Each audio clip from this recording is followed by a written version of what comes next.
महाभारत के प्रमुख पात्रों की जन्म कथा।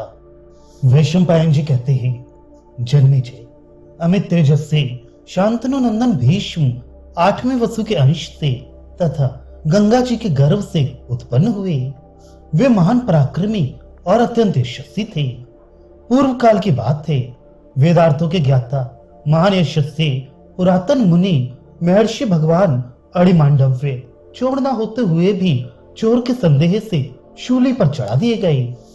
परलोक में जाने पर उन महायशस्वी महर्षि ने पहले धर्म को बुलाकर इस प्रकार कहा, धर्मराज, पहले कभी मैंने बाल्यावस्था के कारण सीख से एक चिड़िया के बच्चे को छेद दिया था। वही एक पाप मुझे याद आ रहा है। अपने दूसरे किसी पाप का मुझे स्मरण नहीं है। मैंने अगणित सहस्त्र गुना तप किया है, फिर उस तप ने मेरे छोटे से पाप को नष्ट क्यों नहीं कर दिया? ब्राह्मण का वध समस्त प्राणियों के वध से बड़ा है। तुमने मुझे शूली पर चढ़वाकर वही पाप किया है, इसलिए तुम पापी हो। अतः पृथ्वी पर शूद्र की योनि में तुम्हें जन्म लेना पड़ेगा। अणिमांडव के उस श्राप से धर्म भी शूद्र की योनि में उत्पन्न हुए। पाप रहित विद्वान विदुर के रूप में धर्मराज का शरीर ही प्रकट हुआ था। उसी समय गवलगण से संजय नामक सूत का जन्म हुआ, जो मुनियों के समान ज्ञानी और धर्मात्मा थे। राजा कुंती भोज की कन्या कुंती के गर्भ से सूर्य के अंश से महाबली कर्ण की उत्पत्ति हुई। वह बालक जन्म के साथ ही कवचधारी था। उसका मुख शरीर के साथ ही उत्पन्न हुए कुंडल की प्रभा से प्रकाशित होता था। उन्हीं दिनों विश्ववंदित महायशस्वी भगवान विष्णु जगत के जीवों पर अनुग्रह करने के लिए वसुदेव जी के द्वारा देवकी के गर्भ से प्रकट हुए।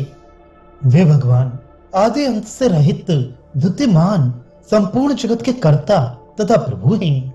उन्हीं को अव्यक्त अक्षर, अविनाशी ब्रह्म और त्रिगुण में प्रधान कहते हैं।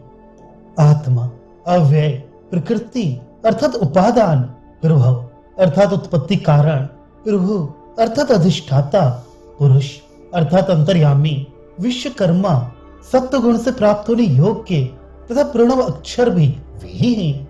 उन्हीं को अनंत, अचल, देव, हंस, नारायण, प्रभु, धाता, अजन्मा, अव्यक्त, पर, अव्यय, कैवल्य, निर्गुण, विश्वरूप, अनादि, जन्म रहित और अविकारी कहा गया है। वे सर्वव्यापी परम पुरुष परमात्मा, सबके कर्ता और संपूर्ण भूतों के पितामह हैं। उन्होंने ही धर्म की वृद्धि के लिए अंधक और वृषणिक कुल में बलराम और श्री कृष्ण रूप में अवतार लिया था। वे दोनों भाई संपूर्ण अस्त्र शस्त्रों के ज्ञाता, महापराक्रमी और समस्त शास्त्रों के ज्ञान में परम प्रवीण थे। सत्यक से सात्यकी और हृदय से कृतवर्मा का जन्म हुआ। वे दोनों अस्त्र विद्या में अत्यंत निपुण और भगवान श्री कृष्ण के अनुगामी थे। एक समय उग्र तपस्वी महर्षि भरद्वाज का वीर्य किसी द्रोणी अर्थात पर्वत की गुफा में स्खलित होकर धीरे धीरे पुष्ट होने लगा। उसी से द्रोण का जन्म हुआ। किसी समय गौतम गोत्रीय श्रद्धान का वीर्य सरकंडे के समूह पर गिरा और दो भागों में बट गया। उसी से एक कन्या और एक पुत्र का जन्म हुआ। कन्या का नाम कृपी था, जो अश्वत्थामा की जननी हुई। पुत्र महाबली कृप के नाम से विख्यात हुआ। तदनंतर द्रोणाचार्य से महाबली अश्वत्थामा का जन्म हुआ। इसी प्रकार यज्ञ कर्म का अनुष्ठान होते समय प्रज्वलित अग्नि से धृष्टद्युम्न का प्रादुर्भाव हुआ, जो साक्षात अग्निदेव के समान तेजस्वी था। पराक्रमी वीर धृष्टद्युम्न द्रोणाचार्य का विनाश करने के लिए धनुष लेकर प्रकट हुआ था। उसी यज्ञ की वेदी से शिव स्वरूपा तेजस्विनी द्रौपदी उत्पन्न हुई, जो परम उत्तम रूप धारण करके अपने सुंदर शरीर से अत्यंत शोभा पा रही थी। प्रहलाद का शिष्य नग्नजित राजा सुबल के रूप में प्रकट हुआ। देवताओं के कोप से उसकी संतति शकुनी धर्म का नाश करने वाली हुई। गांधार राज्य सुबल का पुत्र शकुनी एवं सौबल नाम से विख्यात हुआ तथा उनकी पुत्री गांधारी दुर्योधन की माता थी। वे दोनों भाई बहन अर्थशास्त्रीय ज्ञान में निपुण थे। राजा विचित्रवीर्य की क्षेत्रभूता अंबिका और अंबालिका के गर्भ से कृष्णद्वैपायन व्यास द्वारा राजा धृतराष्ट्र और महाबली पांडु का जन्म हुआ। द्वैपायन व्यास से ही शूद्र जातीय स्त्री के गर्भ से विदुर जय का भी जन्म हुआ था। वे धर्म और अर्थ के ज्ञान में निपुण, बुद्धिमान, मेधावी और निष्पाप थे। पांडु से 2 स्त्रियों के द्वारा पृथक पृथक 5 पुत्र उत्पन्न हुए, जो सबके सब देवताओं के समान थे। उन सब में बड़े युधिष्ठिर थे। वे उत्तम गुणों में भी सबसे बढ़ चढ़ के थे। युधिष्ठिर धर्म से, भीमसेन वायु देवता से, संपूर्ण शस्त्रधारियों में श्रेष्ठ श्रीमान अर्जुन इंद्रदेव से तथा सुंदर रूप वाले नकुल और सहदेव अश्विनी कुमारों से उत्पन्न हुए थे। वे जुड़वा पैदा हुए थे। नकुल और सहदेव सदा गुरुजनों की सेवा में तत्पर रहते थे।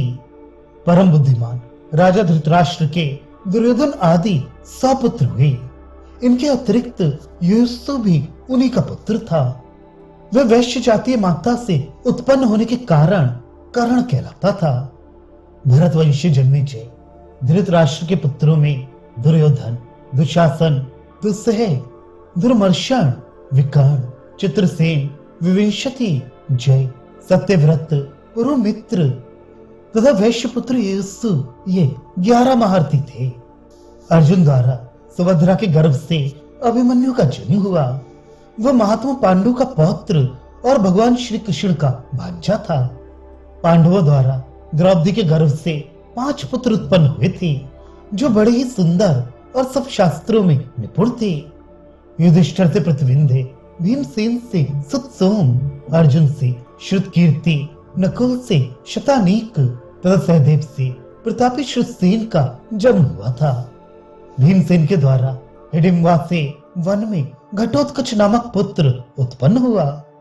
राजा द्रुपद से शिखंडी नाम की एक कन्या हुई, जो आगे चलकर पुत्र रूप में परिणित हो गई। स्थाणुकर्ण नामक यक्ष ने उसका प्रिय करने की इच्छा से उसे पुरुष बना दिया था।